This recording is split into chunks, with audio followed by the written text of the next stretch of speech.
ಮುತ್ತಪ್ಪ ರೈ ಪುತ್ರ ರಿಕ್ಕಿ ರೈ ಮೇಲೆ deadly attack ಆಗಿತ್ತಲ್ಲ, ಆ ಪ್ರಕರಣಕ್ಕೆ ಸಂಬಂಧಪಟ್ಟಂತೆ ಹಲವು ಅನುಮಾನಗಳ ಹುತ್ತ ದಿನದಿಂದ ದಿನಕ್ಕೆ ಜಾಸ್ತಿ ಆಗ್ತಾ ಇದೆ.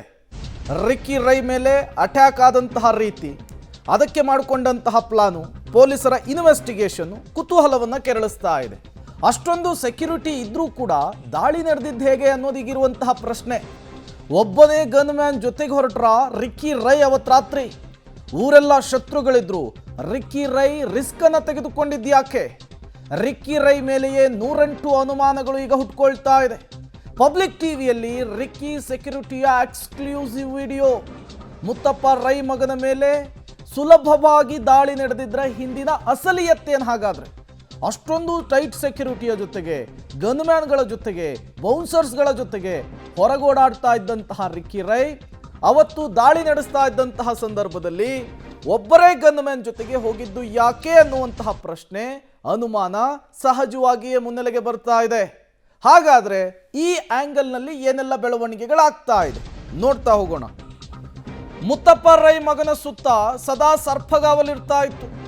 ಬಾಡಿಗಾರ್ಡ್ಸ್ಗಳಿರ್ತಿದ್ರು. ಕೈಯಲ್ಲಿ ಶಾರ್ಟ್ ಗನ್ ಅನ್ನ ಇಟ್ಕೊಂಡು ಸದಾ ಕಾಯೋದಕ್ಕಂತಲೇ ಬಾಡಿಗಾರ್ಡ್ಸ್ ಜೊತೆಗೆ ಓಡಾಡ್ತಾ ಇದ್ರು. Double barrel, single barrel gun ಜೊತೆಗೆ ಕಣ್ಗಾವಲಿರ್ತಿತ್ತು. ಶಾರ್ಟ್ ಗನ್ನಲ್ಲಿ ಪಳಗಿದಂತಹ ಶಾರ್ಪ್ ಶೂಟರ್ಸ್ಗಳೇ ಬಂದೋಬಸ್ತನ್ನು ಕೊಡ್ತಾ ಇದ್ರು. ಹೀಗಿದ್ರೂ ಕೂಡ ರಿಕ್ಕಿ ರೈ ರಿಸ್ಕ್ ಅನ್ನು ತೆಗೆದುಕೊಂಡಿದ್ಯಾಕೆ ಆ ರಾತ್ರಿ? ಶೂಟೌಟ್ ಘಟನೆಯ ಹಿಂದೆ 108 ಅನುಮಾನಗಳು, ಪ್ರಶ್ನೆಗಳು ಸಹಜವಾಗಿಯೇ ಮುನ್ನೆಲೆಗೆ ಬರ್ತಾ ಇದೆ. ಹೇಳಿ ಕೇಳಿ, ರಿಕ್ಕಿ ರೈ ಯಾರು? ಮಾಜಿ ಡಾನ್ ಮುತ್ತಪ್ಪ ರೈ ಮಗ. ಅವ್ರು ಮಾಡ್ತಾ ಇದ್ದಂತಹ ಕೆಲಸ ಏನು? Real estate. ಸಾಕಷ್ಟು ಜನರಿಂದ ಅವ್ರಿಗೆ ಜೀವ ಬೆದರಿಕೆ ಇತ್ತು. ಹಲವು ಗಲಾಟೆಗಳನ್ನು ಕೂಡ ಮಾಡಿಕೊಂಡಿದ್ರು. ಹಗಲು ಹೊತ್ತಿನಲ್ಲಿಯೇ ಓಡಾಡಬೇಕಾದ್ರೆ 16 ಜನ ಬೌನ್ಸರ್ಸ್ ಜೊತೆಗೆ, ಗನ್ಮ್ಯಾನ್ಗಳ ಜೊತೆಗೆ ಹೊರಬರ್ತಾ ಇದ್ದಂತಹ ರಿಕ್ಕಿ ರೈ ಅವತ್ತು ಸರಿ ಹೊತ್ತಿನಲ್ಲಿ, ಹೊತ್ತಲ್ಲದ ಹೊತ್ತಿನಲ್ಲಿ ಒಬ್ಬದೇ ಗನ್ಮ್ಯಾನ್ ಅನ್ನು ಇಟ್ಕೊಂಡು ಯಾಕೆ ಹೊರಗೆ ಬಂದಿದ್ರು? ಇದು ಈಗಿರುವಂತಹ ಪ್ರಶ್ನೆ. ನೀವು ಕೂಡ ವಿಜುವಲ್ಸ್ ಅನ್ನು ಗಮನಿಸ್ತಾ ಇದ್ದೀರಿ. ಇದು ರಿಕ್ಕಿ ರೈಗಿರುವಂತಹ ಬಾಡಿಗಾರ್ಡ್ಸ್, ರಿಕ್ಕಿ ರೈ ರಕ್ಷಣೆಗಿದ್ದಂತಹ ಬಾಡಿಗಾರ್ಡ್ಸ್ ಯಾವ ರೀತಿ ಸುತ್ತಮುತ್ತ ಇದ್ದಾರೆ ಅನ್ನೋದನ್ನು ಗಮನಿಸ್ತಾ ಇದ್ದೀರಿ. ಪ್ರತಿಯೊಬ್ಬರ ಚಲನವಲನವನ್ನು ಅವರು ಗಮನಿಸ್ತಾ ಇದ್ರು. ಕೈಯಲ್ಲಿ ಗನ್ನನ್ನು ಹಿಡ್ಕೊಂಡು ರಿಕ್ಕಿ ರೈಗೆ ರಕ್ಷಣೆಯನ್ನು ಕೊಡ್ತಾ ಇದ್ರು. ಇಷ್ಟೊಂದು ಭದ್ರತೆಯಿಂದ ಹಾಡ ಹಗಲೇನೆ ಓಡಾಡ್ತಾ ಇದ್ದಂತಹ ರಿಕ್ಕಿ ರೈ ಅವತ್ತು ಘಟನೆ ನಡೆದಂತಹ ರಾತ್ರಿ ಯಾಕೆ ಒಬ್ಬಂಟಿಯಾಗಿ ಹೋದ್ರು? ಯಾಕೆ ಒಬ್ಬನೇ ಗನ್ಮ್ಯಾನ್ ಇಟ್ಕೊಂಡು ಹೋದ್ರು? ಪ್ರತಿ ಬಾರಿ ಕಾರ್ ಡ್ರೈವ್ ಮಾಡ್ತಾ ಇದ್ದಂತಹ ರಿಕ್ಕಿ ರೈ ಅವತ್ತ್ಯಾಕೆ ಹಿಂಬದಿ ಸೀಟ್ನಲ್ಲಿ ಕೂತಿದ್ರು? ಇವೆಲ್ಲವೂ ಕೂಡ ಈಗಿರುವಂತಹ ಪ್ರಶ್ನೆ, ಈಗ ಮುನ್ನೆಲೆಗೆ ಬರ್ತಾ ಇರುವಂತಹ ಅನುಮಾನ.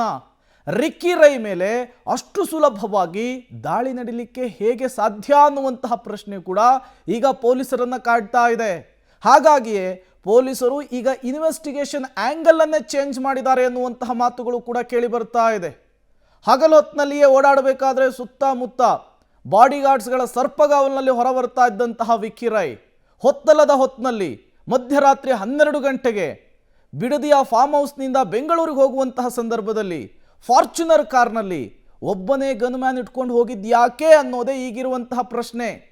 ಹಾಗಾದರೆ ರಷ್ಯಾದಿಂದ ಬೆಂಗಳೂರಿಗೆ ಆತ ಬರ್ತಾ ಇದ್ದಂತಹ ವಿಷಯ ಗೊತ್ತಿದ್ದಾದ್ರೂ ಯಾರಿಗೆ? ಇವೆಲ್ಲವೂ ಕೂಡ ಮುನ್ನೆಲೆಗೆ ಬರ್ತಾ ಇರುವಂತಹ ಅನುಮಾನಗಳು. ಮತ್ತಷ್ಟು ಡೀಟೇಲ್ಸ್ ಅನ್ನು ಕೊಡ್ತಾರೆ ನಮ್ಮ ಪ್ರತಿನಿಧಿ ನರಸಿಂಹಮೂರ್ತಿ, ನೇರ ಸಂಪರ್ಕದಲ್ಲಿ ಜಾಯಿನ್ ಆಗಿದ್ದಾರೆ. ನರಸಿಂಹಮೂರ್ತಿ, ಸಾಕಷ್ಟು ಅನುಮಾನಗಳಿಗೂ ಕಾರಣವಾಗ್ತಾ ಇದೆ ರಿಕ್ಕಿ ರೈ ನಡೆ.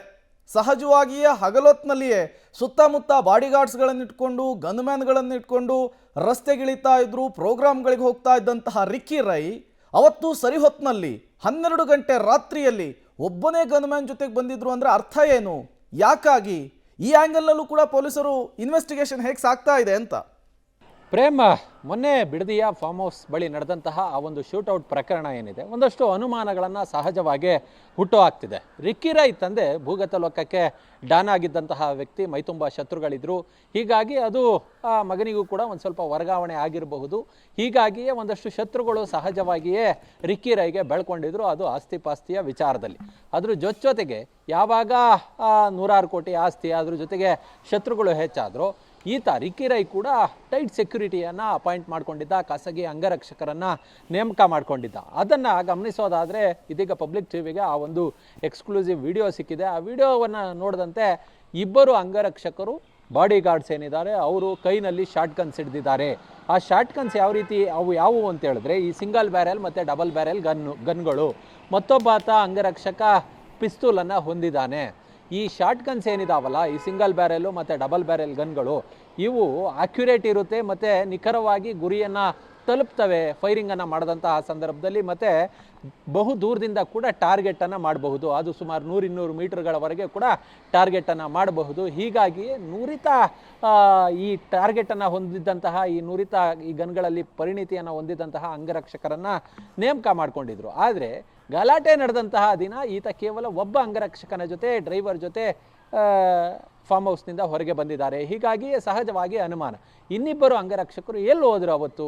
ಮತ್ತು ಈ ಅಂಗರಕ್ಷಕರು ಯಾರು ಹೊಸಬರಲ್ಲ, ಅವರು ತುಂಬ ಹಳೆಯ ಅಂಗರಕ್ಷಕರುಗಳು, ಅದ್ರ ಜೊತೆಗೆ ನುರಿತವರು, ಈ ಗನ್ಗಳಲ್ಲಿ ತರಬೇತಿಯನ್ನು ಹೊಂದಿದ್ದಂಥವರು. ಹೀಗಾಗಿ ಸಹಜವಾಗಿ ಒಂದಷ್ಟು ಅನುಮಾನಗಳು ಕಾಡ್ತಿದ್ದಾವೆ.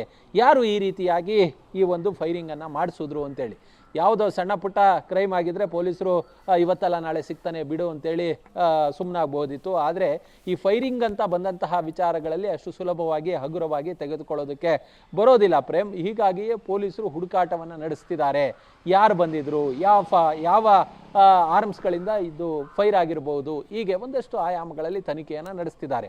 ಅದಕ್ಕೆ ಪೂರಕವಾಗಿ ಅಲ್ಲೆಲ್ಲೂ ಕೂಡ CCTVಗಳು ಇವ್ಯಾವು ಕೂಡ ಸಿಗ್ತಿಲ್ಲ. ಹೀಗಾಗಿಯೇ ಒಳಗಿನ ಶತ್ರುಗಳು ಇರ್ಬೋದಾ, ಅಥವಾ ಯಾರಾದರೂ ನಾನು ಈ ದೊಡ್ಡ ವ್ಯಕ್ತಿಯನ್ನು ಮುಗಿಸಿ ನಾನು ರಾತ್ರೋರಾತ್ರಿ ಡಾನ್ ಆಗಬೇಕು ಅಂತೇಳಿ ಯಾರಾದರೂ ಹೊಸಬ್ರು ಹುಟ್ಕೊಂಡ್ರ, ಹೀಗೆ ಹಲವಾರು ಆಯಾಮಗಳಲ್ಲಿ ಪೊಲೀಸರು ತನಿಖೆಯನ್ನು ನಡೆಸ್ತಿದ್ದಾರೆ. ಒಂದಂತೂ ಸತ್ಯ, ರಿಕ್ಕಿ ರೈನ ಟೈಟ್ ಅಂಗರಕ್ಷಕರು, ಟೈಟ್ ಸೆಕ್ಯೂರಿಟಿ ಏನಿತ್ತು ಅದನ್ನು ಭೇದಿಸಿ ಯಾರೋ ಬಂದು ಫೈರಿಂಗನ್ನು ಮಾಡಿ ಹೋಗಿದ್ದಾರೆ. ಅವತ್ತು ಸದಾ 3-4 ಮಂದಿ ಯಾವಾಗಲೂ ಗನ್ನನ್ನು ಹಿಡಿದು ಕಾಯ್ತಿದ್ದಂತಹ, ಕಣ್ಣಲ್ಲಿ ಕಣ್ಣಿಟ್ಟು ನೋಡ್ತಿದ್ದಂತಹ ಅಂಗರಕ್ಷಕರು ಅವತ್ತು ಇರಲಿಲ್ಲ. ಕೇವಲ ಒಬ್ಬ ಅಂಗರಕ್ಷಕ ಇದ್ದ. ಮತ್ತು ಅವರು ಎಲ್ಲಿ ಈ ಸುತ್ತಲೂ ಯಾವಾಗ ಇವರ ಕಾರ್ ಮೇಲೆ ಫೈರಿಂಗ್ ಆಯಿತು, ಆ ಫೈರಿಂಗ್ ಆದಂತಹ ಸಂದರ್ಭದಲ್ಲಿ ಇವರು ಕೂಡ ಕೆಳಗೆ ಇಳಿಯೋದಕ್ಕೆ ಹೆದರಿದ್ದಾರೆ. ಇನ್ ಕೇಸ್ ಇಳಿದು ನೋಡಿದ್ರು ಕೂಡ ಸುತ್ತಲೂ ಕತ್ಲು, ಯಾವ ಕಡೆ ಫೈರಿಂಗ್ ಮಾಡಬೇಕು ಅಂತೇಳಿ ಇವ್ರಿಗೂ ಕೂಡ ಗೊತ್ತಾಗಿಲ್ಲ. ಹೀಗಾಗಿಯೇ ಸಹಜವಾಗಿ ಪೊಲೀಸರಿಗೆ ಹಲವು ಅನುಮಾನಗಳು ಹುಟ್ಟುಕೊಂಡಿದ್ದು ಈ ಆ್ಯಂಗಲ್ಗಳಲ್ಲೂ ಕೂಡ ತನಿಖೆಯನ್ನು ನಡೆಸ್ತಿದ್ದಾರೆ. ಓಕೆ ನರಸಿಂಹಮೂರ್ತಿ, ಹಾಗೆ ಸಂಪರ್ಕದಲ್ಲಿರಿ, ಮತ್ತಷ್ಟು ಡೀಟೇಲ್ಸ್ ನಿಮ್ಮಿಂದ ಪಡಿತಾ ಹೋಗ್ತೀನಿ.